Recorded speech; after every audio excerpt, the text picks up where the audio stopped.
So hi everyone, good evening, and thanks a lot for coming here.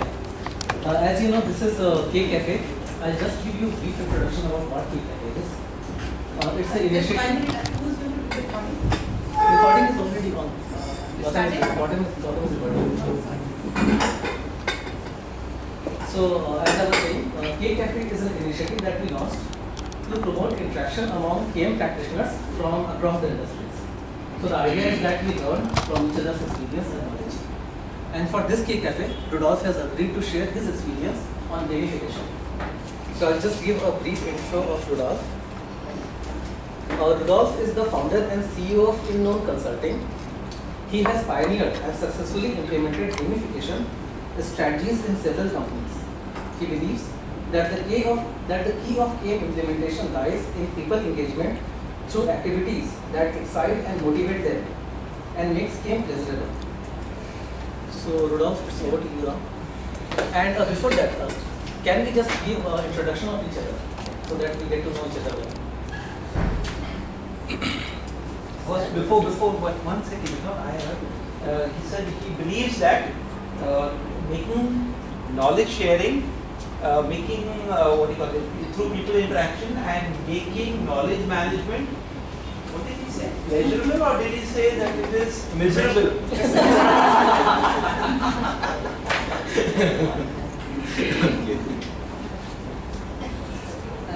Geeta Punta, nursing only Institute of Management Studies. Prior to that, I was with IT at CMC Limited for 16 years, a bank and a manufacturing firm. Around 42 years of experience. Hi all, I'm Sheetal from Brazil and I'm working there since 5 years working as a writer. Hi, I'm Shiva Ashok. I'm from Eureka Books. Hi everyone, I am Vanita Goyal, part of KMT Ignite.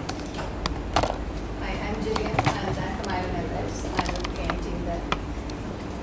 Hi everyone, my name is Indira Talwar and I am from the KM team at IIT. Hi, I'm Shweta Mohakar. I'm from KM team. Hi, I'm Malta Vistano. I'm part of IPH and UT. Hi, I'm Cheryl D'Souza. I work with HDFC Bank. I am with the marketing team there. I basically handle an environment between mutual funds and financials. I am Reena Mehrotra. I'm also with SDFC Life and I'm marketing department, handle exploration and the activation part of marketing. Hi, I'm Kavita Karan. I'm Tracking Analytics and I'm working there for almost 2 years. Hi, I am Lalit Sharma from Foods Technosis Limited. I look after marketing communication and project coordinations. I'm currently here. And we have the other stalwarts here. Yeah, I am Partho Sengupta. I look after KM and ICAT. I have been in ICAT since 2007. I am Abdul Samad Lagrawala, part of knowledge management team. Hi, I'm Gautam and I'm part of the KM in IGET for about 2 years now. So hello everyone. And my name is Raghunam. I am part of KM team, looking after communications, and I am part of the team since around 5 years. So, I will give you the entire presentation. I have made a synopsis of one slide. So, I have less copies, so I will share it among yourselves.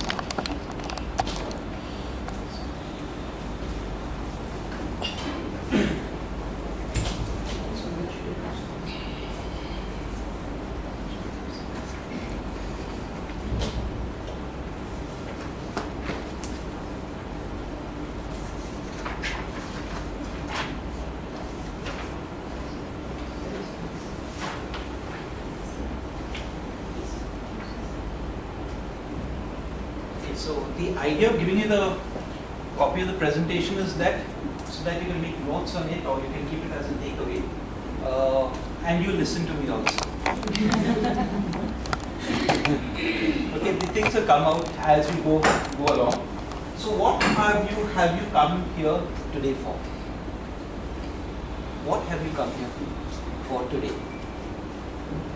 You come to listen to a lecture on gamification. know how gamification will help in game implementation. First of all, what gamification is? Yeah, what is it? What is gamification? Okay. Then how it will help you in KM? What else? Was the topic of curiosity to you? Very much? Yes. Okay, why? Not heard about it in past. Okay. Right, generally games and In games a they don't non-gaming have. environment basically. So, I see.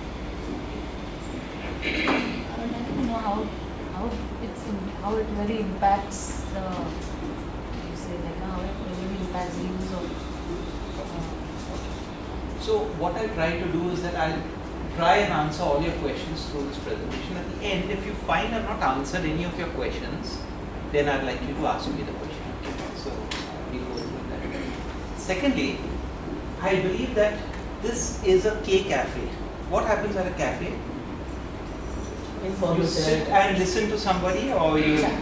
So this is more of an interactive session. Okay, I will lead because there is something that I am putting up here.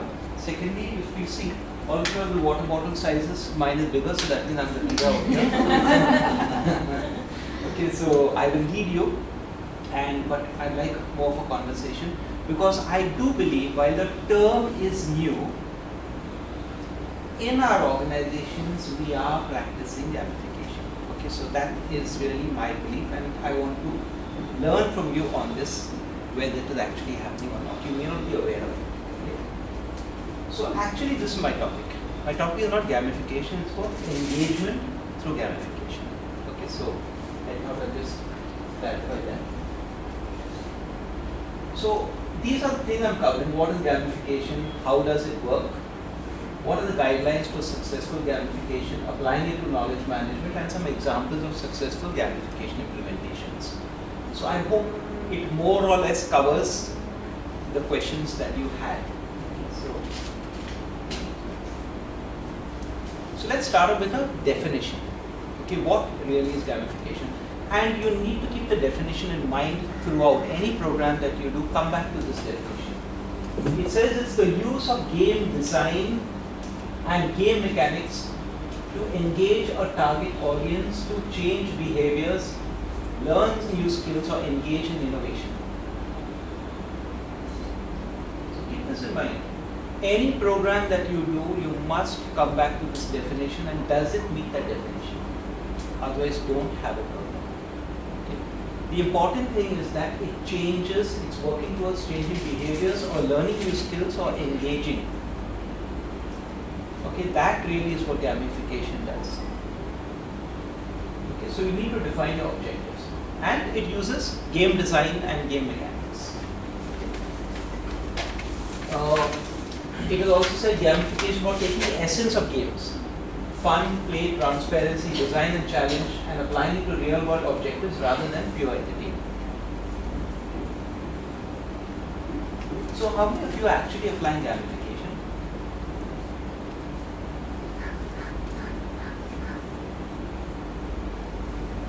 Yeah, Seven from- yeah, seven in from- fact, not just planning, most of the things we do. Yes. Because we have this quiz, we don't want to fall in. So I think Smart. those are some smart minds. Okay, we got this. Yeah. So we'll chat about that a little bit. At Eureka Forbes, in 2004, we ran something called the Knowledge Olympics. Okay, and that engaged 2,800 employees. When the game was designed around the Olympic Games, the management asked Shubha and me, what will you consider as a success, the participation? We thought it would be 1,000 people. So we said 800. And the management tells us that, look, you are very ambitious. If 200 people participate, we will consider it a success. At the end, 2,800 people participated. Okay, so keep this in mind that people love fun, joy as part of the work. And it was a major success.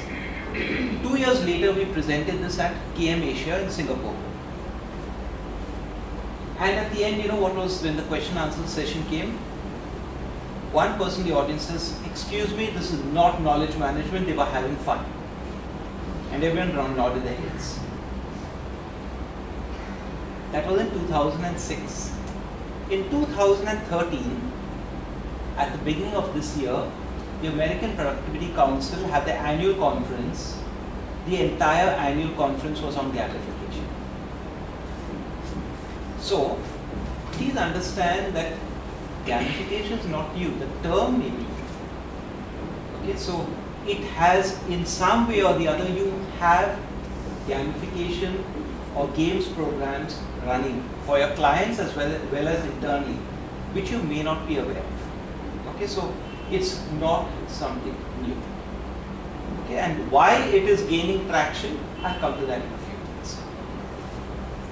Any questions so far? Does gamification necessarily have to be with the use of technology? When asked Shubha this question, her question was, Shubha, does gamification have to be with the use of technology? Not necessarily. If you have both, nothing like it. But if you don't have a technology, you can still learn. And you can still gain the knowledge and you can still gain whatever are your objectives. Anybody has a different opinion than Shubha? Because my opinion is of Shubha's. I like that. Okay, the example, the Knowledge Olympics, I don't think they are new, they don't know about the Knowledge Olympics. Okay, so what the Knowledge Olympics was, would you like to describe that? You are showing it? No, I'm not sure. Okay. What we did basically was there were certain organizational pinch areas where things were not happening, and the top management was always looking for how to get these things done. Okay? There are four things that companies always running after. Things which are urgent and important. Things that are very urgent but not so. They don't run after that. Urgent and not so urgent but not so important. And these are the two basic issues. But urgent and important things which are like your day-to-day bread, then customer complaints, etc. There are so many things which are urgent. They are not urgent but they are important. And in the long run they become very monstrous. So those issues which would surface after every 3 months, 4 months, 6 months, and they are not getting attended to, and there are huge losses because of that. One of the things was, you're cannibalized or your defective stocks. Now, how does the defective stock happen? Because you are cannibalizing. Now, because at that point in time, I'm just giving you one example. At that point in time, in our company, at Bhavima 2004, defective stock was something to the tune of 2 crores. It was a huge inventory that we were carrying. And it became defective because, not because of, it was defective, but it became defective because there was nobody was attending to it. And secondly, it was something which was not so urgent. It was important. So what was happening is the customers, when they used to give us complaints and we never had the spares, in our offices, they would just take the new product, take out the spare, they do the, whatever the need was, and it would go into defective stock. So I'll give you one example. Second example was competition. We always said we have to be global. Global in our thinking, but local in our approach. So we wanted competition information at local levels. Now you are from marketing, you will understand this. So what you have is basically from main, or main towns you have.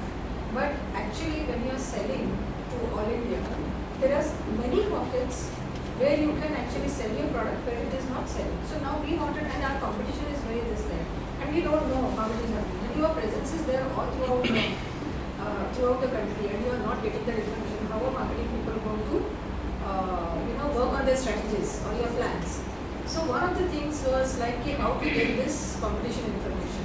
That is again, it's important, but ठीक है नहीं आया तो नहीं मुझे marketing plan बनाने का, and I have made my marketing plan based on the secondary data and net and whatever we get through the advertising agencies, ad agencies or maybe other agencies.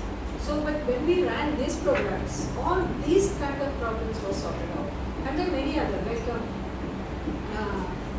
service department. We have a huge service department, and the thing is that mostly when people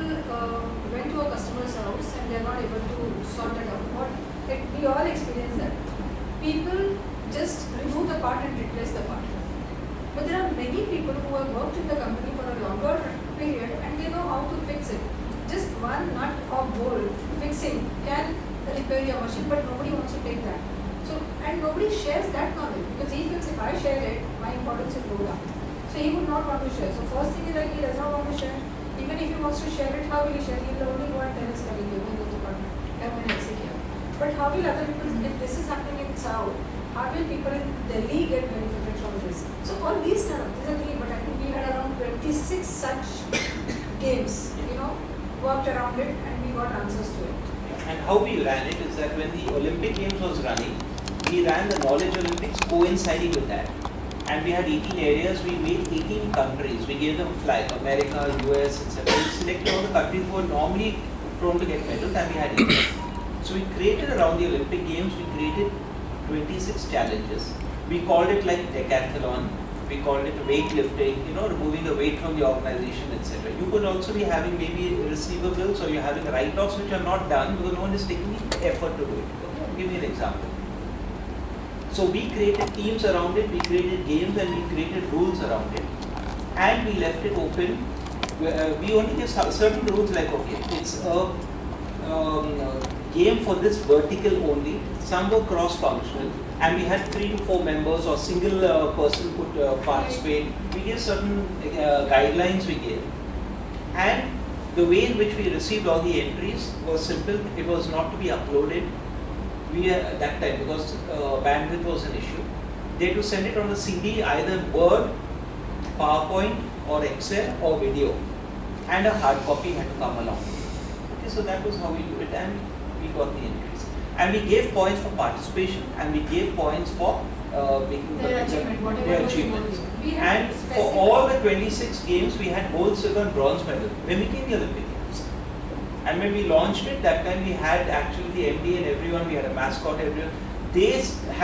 We unveiled the mascot, we took the oath, we lit the torch, we did it everything, what you do in an Olympic Games and people participated. Just that they, rather than running in events, they participated in knowledge events. So we created a resonance in the organization. It was the whole country was divided into 18 different zones, which normally all of us have.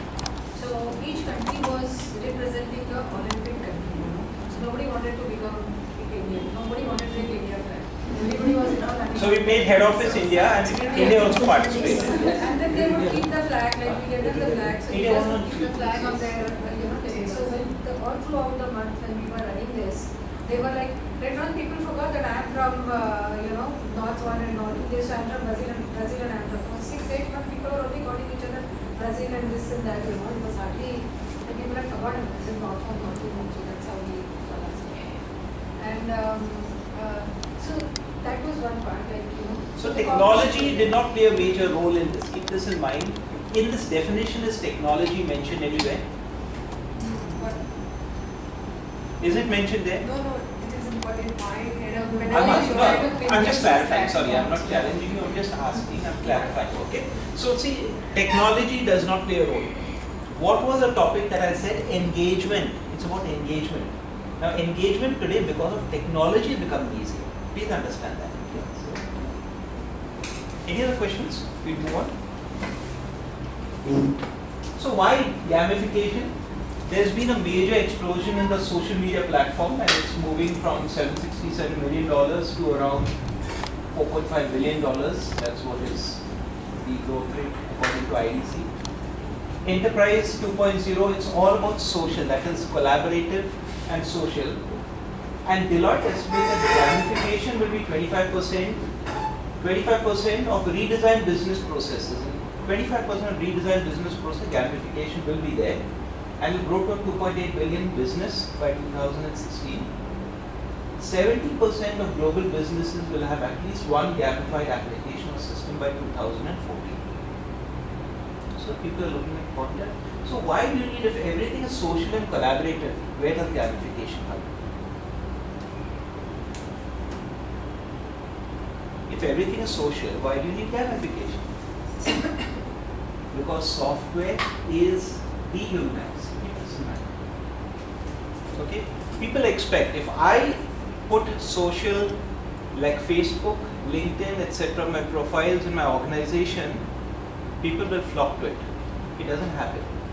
Remember, social context is different from organizational context.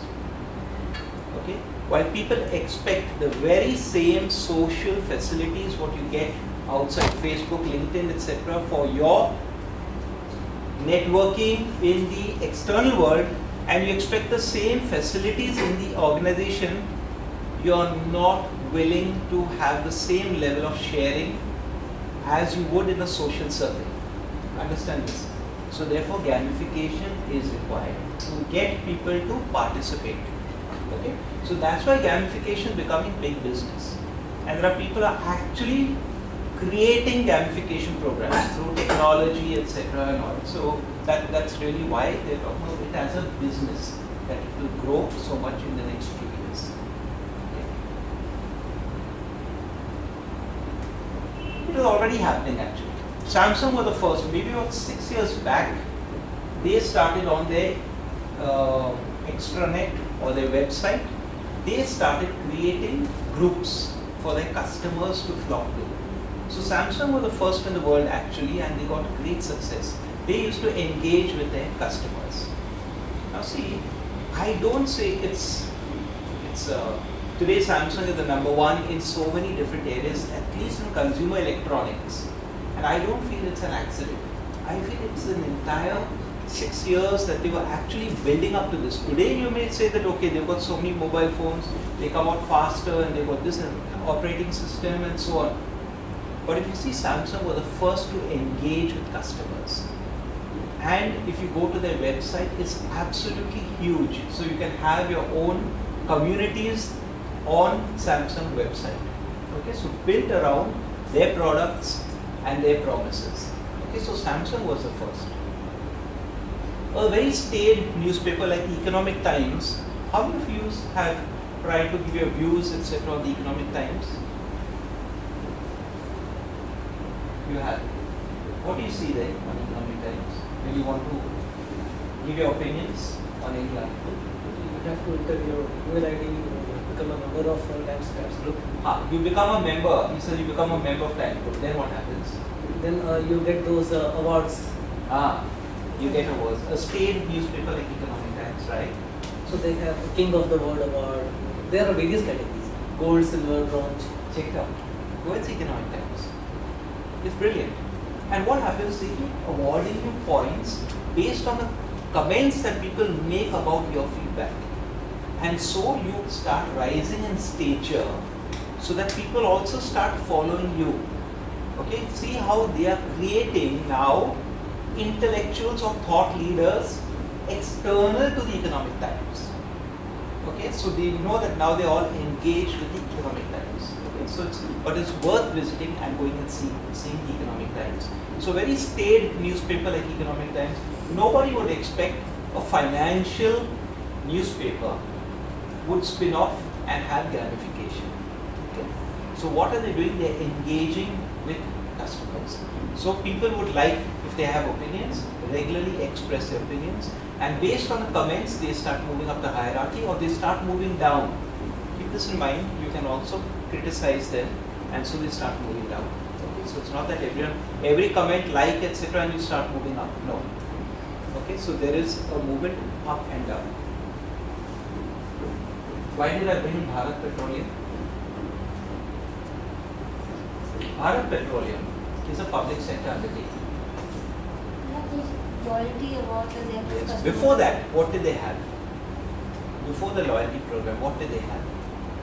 They created a campaign based at Villapale. There is a petrol pump. They made a story about this lady. Okay, she's in her 70s, but she personally supervises that petrol pump because if you see it's along the main road and they got very little space, but she organized and she created certain ways in which the dispenser would come from the top so that they didn't have any of the dispensers down and so on and so forth. That is one innovation that she did. But she personally took care to ensure that there was no adulteration. And from there they spun off that campaign, Pure for Sure, to differentiate themselves from the other marketing companies, the Indian Oil and the HPs of the world. Also at that time, Reliance was about to enter, SR was about to enter. Keep this in mind. But they never entered finally except in Gujarat. Okay? But yes, they did create a campaign and people started flocking to BPCL petrol pumps. So what did Indian Oil do? Indian Oil and HP also said, yes, filter paper, this, that, we also pure for sure. Okay? So they negated the campaign. So what did BPCL do? They came out with a loyalty card. They were the first petrol company to come out with the loyalty card. And so people again started going to their petrol pumps. So did that involve technology? Okay. To an extent, the back end, yes. But to the front end, to the customer, it did not involve technology. Economic Times, does it involve technology? Yes, because everything is online. Samsung, did it involve technology? Yes, they were the pioneers of this. Okay, so loyalty programs, etc. as it is running. So technology, non-technology. Okay. Consumer electronics company, a very staid newspaper, and this is a public sector undertaking. All of them use gamification. Okay, so this is, I thought I'd bring up this point. Any questions? Move to the next slide. When you are designing a gamification program, the key question you need to keep in mind, what are we trying to achieve? Never lose sight of that. Okay, what are we trying to achieve? And then the three elements when designing a campaign are these: the game mechanics, the replication mechanics, and the social mechanics. Okay. The game mechanics is the components that give you instant feedback. It's a point system that you have. Okay, so point system, etc. Those are the game mechanics. So you can see, okay, how much you're contributing. I write a blog, I get 200 points. I give a like button, I get 10 points. I log in, I get 5 points. I download, I get 20 points. Okay, so this is the game mechanics. The replication mechanics is that it shows an individual's expertise. Okay, so how a person is ranked. So you sometimes give badges to people that these are the experts. I hate, what do you all have internally? What do you all have internally? Oh, Do you all give titles to people? yes, we do. We have roles. So Yes. give them roles. Okay.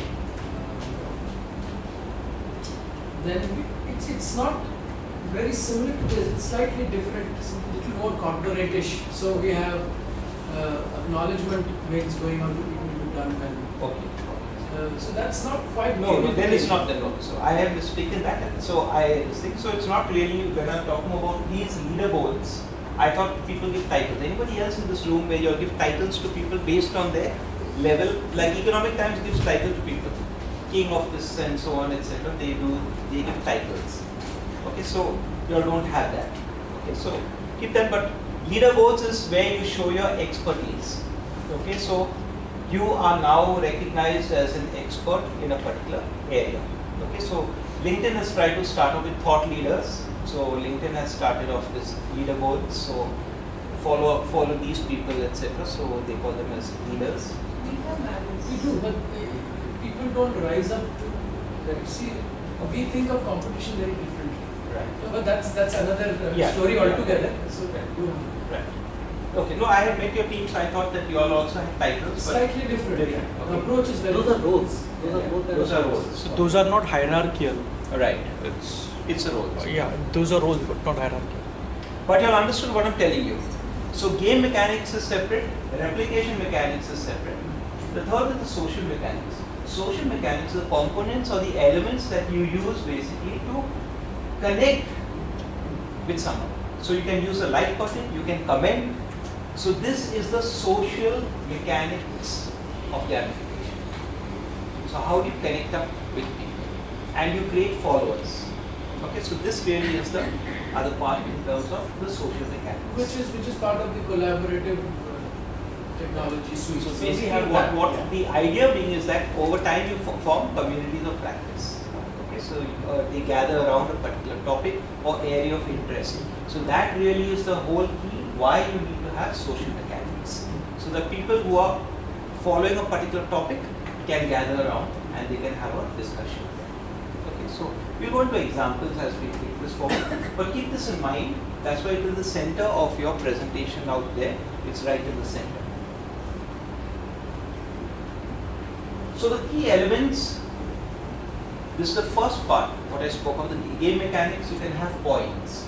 So you have for upload, download, contributing a blog, etc. You can have points. You can have contests and challenges. Okay, if we are looking for a best practice in this area and we would like people to contribute. Or we are looking for a white paper in this area and we want people to contribute. Okay, so you can have challenges and you can have contests and people can contribute. Okay, you can have badges, so you can give people titles based on their expertise. I'll show you an example of a company that actually has titles and then people get certain expertise. So you have badges out there. You have rankings and you've got leaderboards.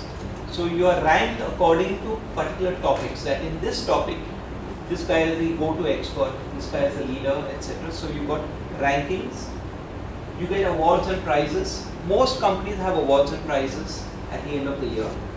Okay, so this really is one of the key elements when you talk of the game mechanics. Badges and ranking, what is different? Badges are actually titles that you get when you reach a certain level. And ranking is relative to others. How is your ranking? Okay. So if you win a particular badge, maybe among them also you could be moving to the next level. But how do you know that? How do you know that you're moving to the next level?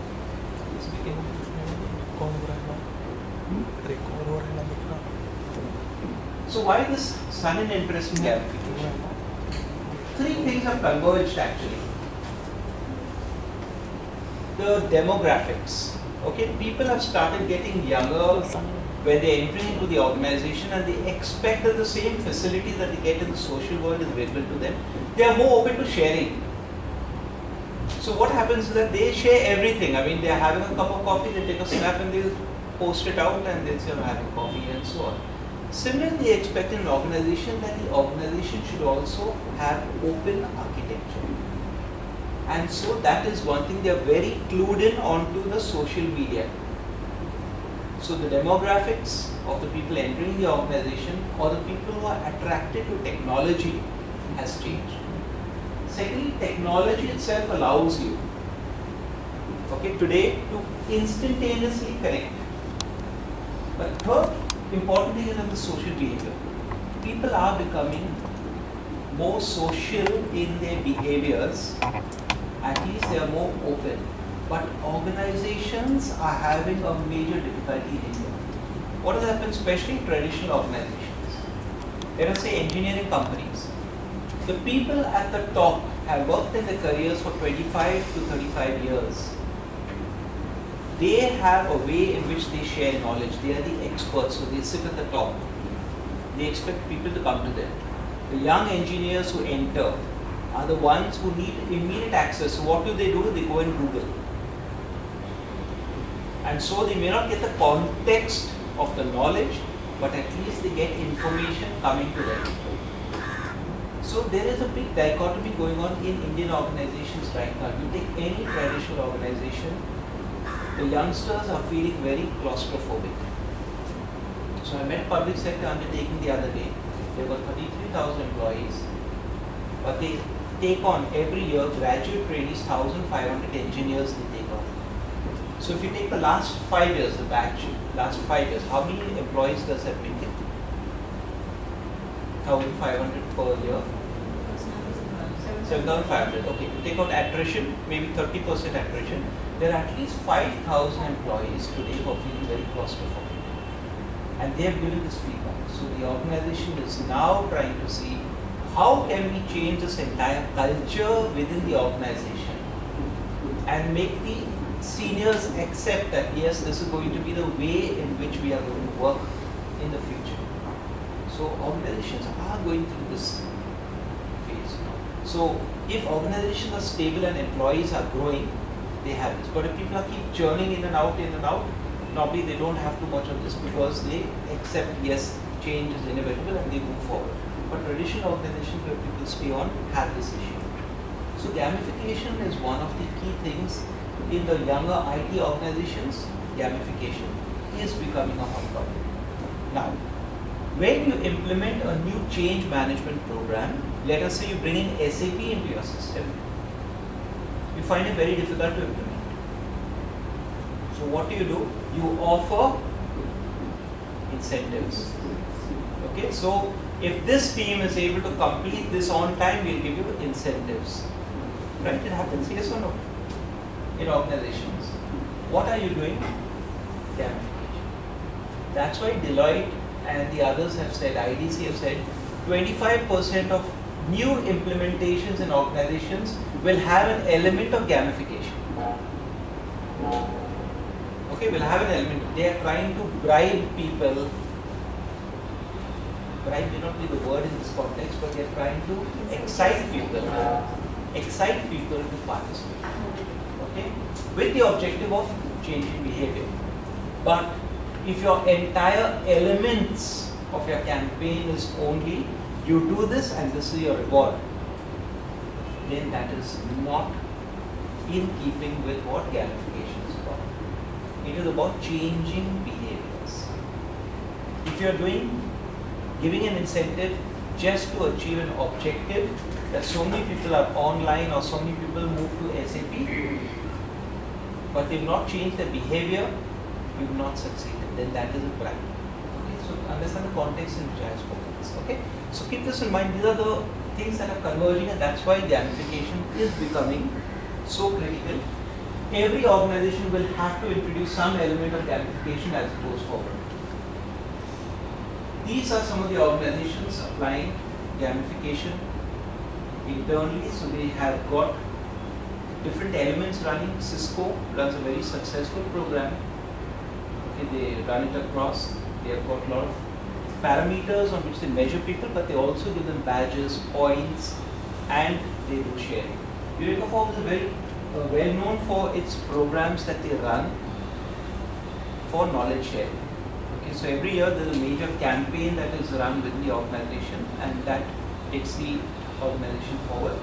I had mistaken idea that you all have Marons, etc. I thought it was basically a gamification that you do. But tell me, how do you all run your programs at IIT? No, it is not gamification. It is not because, gamification. Because gamification has an element of someone winning, right?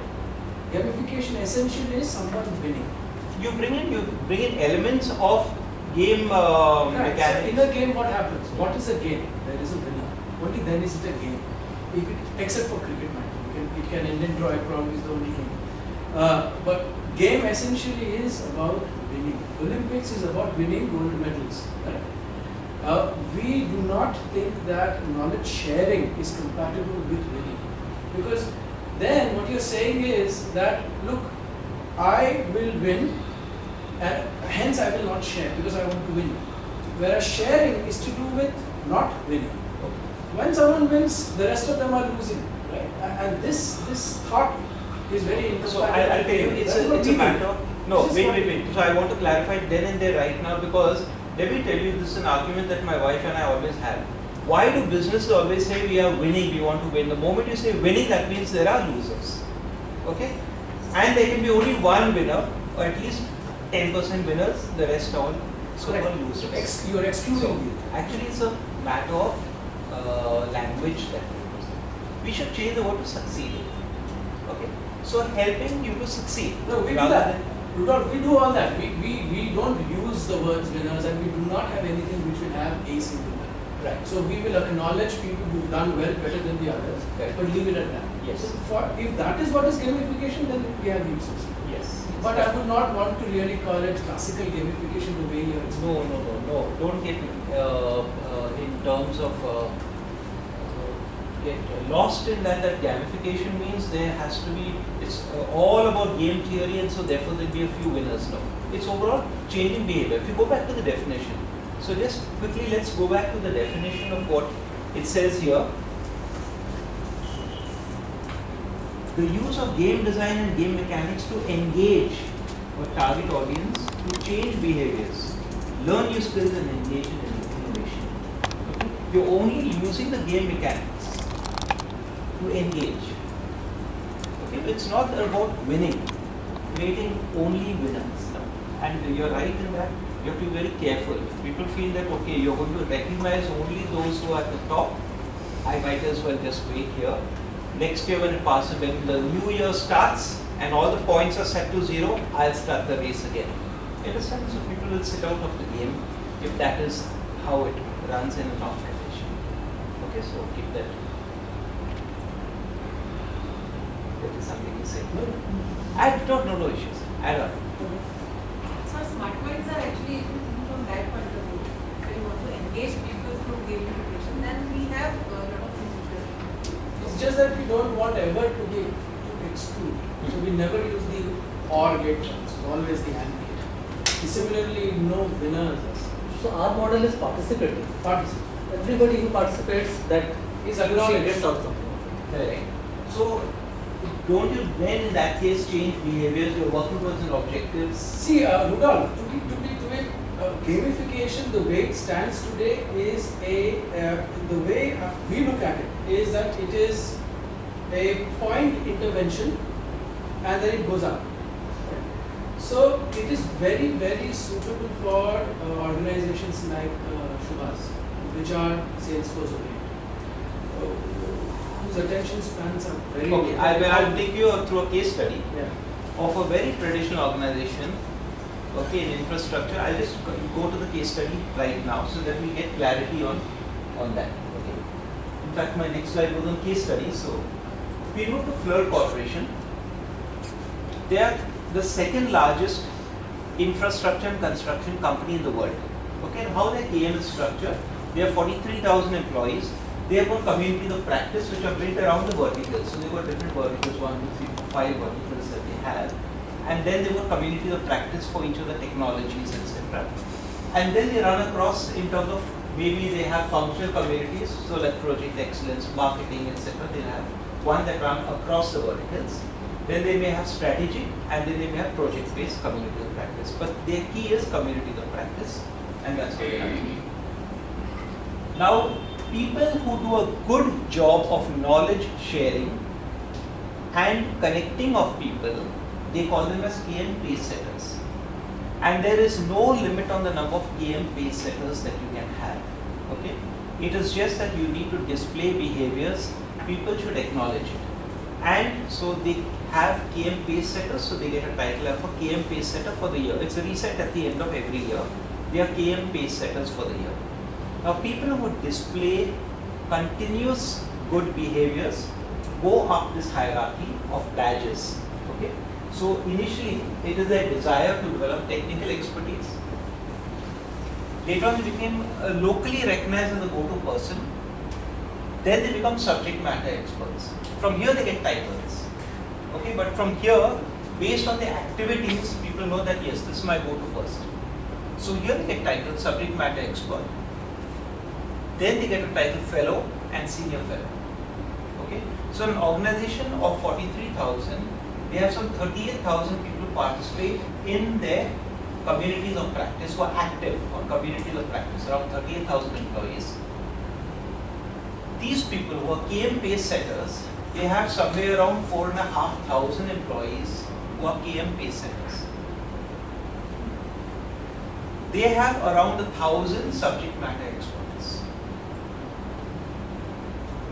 Fellows are 28, senior fellows are around 25. Okay. So what is the recognition that fellows and senior fellows get? Fellows can go and present at conferences. Senior fellows can head industry bodies. Okay, so that's the type of recognition platform that they give to their people. They need around 1,000 subject matter experts, although the number of subjects, etc. are much less, because for every domain they need at least 4 or 5 experts.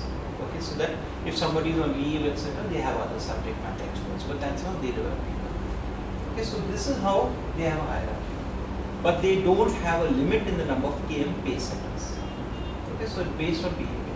At the end of every year, all the recommendations that come go to a KM team and the senior leadership, and there they give prizes to around 50% of the KM pace setters. They don't give to all the KM pace setters based on the work that they contributed to. There's a judgment that is done, and these people are recognized in a newsletter that comes out. Plus, at a local event, they'll have a small recognition. They get a plaque, etc. from the company. Okay, so that's how they do the recognition. But they don't have single winners. Okay, and they are very successful. They are a make winner, global make winner for the last few years. Okay, so this is Fleur. They're very proud about their knowledge management. When they sell to clients, they sell. Point number one is they're process oriented, so they talk about their processes. Second, they talk of knowledge online, that how they able to connect.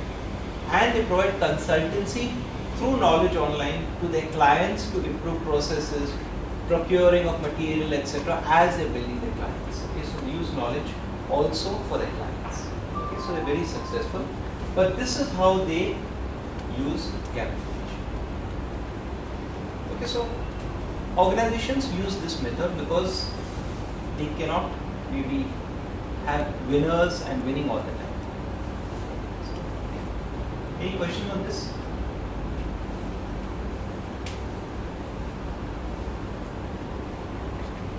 Well, I've heard of Blue Wolf Consulting. It's a case study in gamification. Okay, Blue Wolf Consulting is like any Pricewaterhouse, KPMG, etc. They are consultants.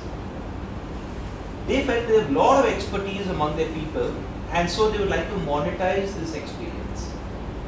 But how do they sell? I mean, they can't compete with all the KPMGs of the world. So what they did is that they created a campaign, Let's Go Social. And they wanted their consultants to be able to become visible across. But they didn't have big budgets and so on. So what they did is that they trained everyone. So they came up with this website, Let's Go Social. And they trained everyone about LinkedIn, Twitter, Facebook, etc. How you can use it. Okay. And then they came out with the media guides, social media guides for the different social media that they had. And then after that, they created profile pages for everyone, and they got them to also get onto LinkedIn, etc. And they asked them to write white papers on any subject of their interest or expertise. They wrote papers, and based on the feedback that people gave, they liked it, they were following them, etc. They started ranking the employees. Sometimes we'll run contests for the consultants. Okay, we would like to see who can get most likes or who can get most people to follow on this particular topic. So then the consultants would write papers, they would announce these papers, and they would launch it in the social media space, and they would get followers. After they launched it, within a month's time they had 2,000 followers, and every month since last January 2012, it's rising by 20% every month. Their business has grown fourfold just through this particular campaign. And they have quarterly awards, etc. and all for the people who are getting the most likes, most followers, etc. So they keep announcing from time to time. Okay, so this is how they are now involving the external environment to promote internal knowledge, which of course they monetize through business that they get.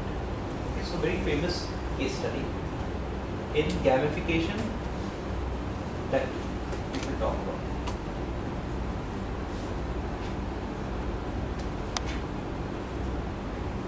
So why does gamification work? Or when does it work? One is because gamification provides transparent goals and incentives. Everyone knows what the goals and what the incentives are. Nothing is hidden. It's announced well in advance. So it's not like an appraisal system where you're working and at the end you don't know what happens, how you are appraised, what is the ranking, what is the rating, etc. and all that, and it leaves a lot of hard work. So there's a lot of transparency that goes on in the goal setting. It makes employees' actions more visible to themselves. All too often now, straight away here through gamification, you are visible to the rest of the organization. When we ran the Knowledge Olympics, what happened? We found star leaders, people who were ready for leadership positions, but they were hidden to the entire management because why? We only went by the hierarchy structure. And we changed that. We started the gold medalists, we started making them work on projects. Many of them got fast track, they got promotions. A service guy started heading a sales division, and so on. And that's how the entire leadership, next level of leadership of the organization improved. So employees' actions become visible not only to themselves, but to the rest of the organizations. employees are willing to now participate because they can see that I will get visibility across the organization. Rewards and recognizes staff based on what they do rather than the role of tenure. Same point I made earlier. So it is based entirely on what you do and how you get recognized by others. It injects fun into the workplace. It encourages people to learn new skills while reinforcing behavior.